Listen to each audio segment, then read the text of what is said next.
नाज़रीन, हेडलाइंस आपने मुलाहिजा की। बढ़ते हैं खबरों की तफसील की तरफ। बात करेंगे मुस्लिम लीग नून के सदर मियां नवाज शरीफ की, जिनका कहना है कि चौधरी शुजात हुसैन ने गोल मोल बात की, उन्हें खुलकर बात करनी चाहिए। हुकूमत डूब रही है, अब इसे इत्तेहादी भी नहीं बचा सकते।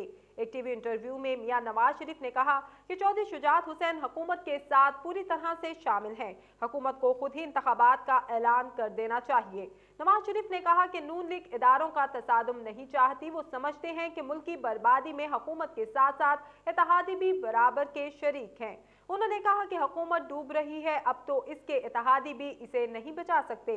बेहतर है हुकूमत इंतखाबात वक्त से पहले कराने का ऐलान कर दे। मियां नवाज शरीफ ने कहा कि वो किसी महम जोही के हक में नहीं, सब कुछ आइन के मुताबिक होना चाहिए, क्योंकि अगर मुल्क में मार्शल लॉ आया तो मुस्लिम लीग नून इसकी हमायत नहीं करेगी। जबकि मुस्लिम लीग काफ के सदर चौधरी शुजात हुसैन ने कबल अज वक्त इलेक्शन के लिए मियां नवाज शरीफ को ताउन की पेशकश कर दी। चौधरी शुजात हुसैन ने कहा है कि वो भी फरवरी में इंतखाबात के लिए तैयार हैं, लेकिन इलेक्शन के लिए मियां नवाज शरीफ भी तैयार हैं, तो इनसे राब्ता करें। एक सवाल के जवाब में मुस्लिम लीग काफ के सदर ने बताया कि हुकूमत और अपोजिशन में इत्तफाक राय के बगैर इंतखाबात नहीं हो सकते। इसके लिए हुकूमत और अपोजिशन में इत्तफाक राय का होना इंतहाई ज़रूरी है। वज़ीर-ए-आज़म हाउस ने मुल्क में फौजी बगावत का खदशा और बरतानिया से मदद मांगने से मुतल्लिक खबरों की सख्त अल्फाज में तरदीद की है और कहा है कि वज़ीर-ए-आज़म ने बरतानवी हाई कमिश्नर को फ़ोन नहीं किया। मनगढ़ंत खबरों में सदाकत नहीं। तर्जुमान वज़ीर-ए-आज़म हाउस ने अपनी वजाहती बयान में कहा है कि वज़ीर-ए-आज़म से मंसूब गैर मुल्की खबरसां एजेंसी की खबरों में कोई सदाकत नहीं, खबर मनगढ़ंत है। तर्जुमान का कहना था कि वज़ीर-ए-आज़म जमहूरियत पर यकीन रखते हैं, हुकूमत का किसी गैर मुल्की ताकत पर इन्हिसार नहीं। वज़ीर-ए-आज़म ने बरतानवी हाई कमिश्नर से गैर जमहूरी इक़दाम की कोई बात नहीं की, बल्कि यूसुफ रजा गिलानी और जमहूरी हुकूमत की ताकत अवाम है। दूसरी जानिब बरतानवी सफारत खाने ने भी ऐसी खबरों की सख्ती से तरदीद की है और कहा है कि ऐसी कोई बात नहीं हुई। इससे पहले अमरीकी खबरसां एजेंसी ने दावा किया था कि वज़ीर-ए-आज़म गिलानी ने बरतानवी हाई कमिश्नर एडम थॉम्सन को फ़ोन करके मुल्क में फ़ौजी बगावत के खतरे से आगाह किया था। वज़ीर-ए-आज़म ने बरतानवी हाई कमिश्नर एडम थॉम्सन से मौजूदा हालात का तस्करा करते हुए बरतानिया की हिमायत का भी मुतालबा किया था।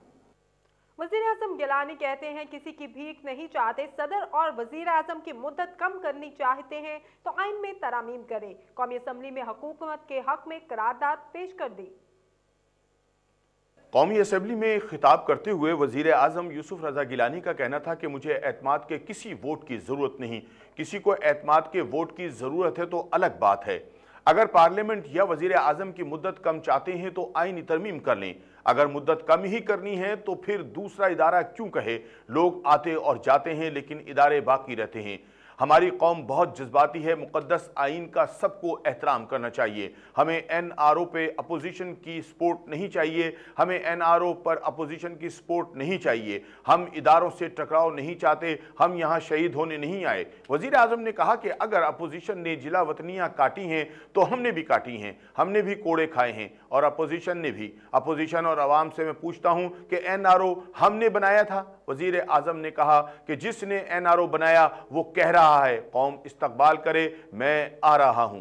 मुझे तो यूनानिमसली इस हाउस ने इलेक्ट किया है और इसलिए मैं उनका मशकूर हूं। आइन, कॉन्स्टिट्यूशन, अब इस वक्त हो सकता है कि मेरी इस वक्त बात कुछ बायस नजर आए, मगर हर इंडिविजुअल MNA उसको ज़रूर ये महसूस हो रहा है कि आइन जो है वो एक ऐसा एक मुक़द्दस एक डॉक्यूमेंट है जिसका एहतराम जो है वो सबको करना चाहिए। मैं ये भी through leader of the opposition मैं कौम को बताना चाह रहा हूँ कि अगर कुछ ये ख्यालात हों कि मुद्दत जो है पार्लियामेंट की कम होनी चाहिए या प्राइम मिनिस्टर की मुद्दत कम होनी चाहिए,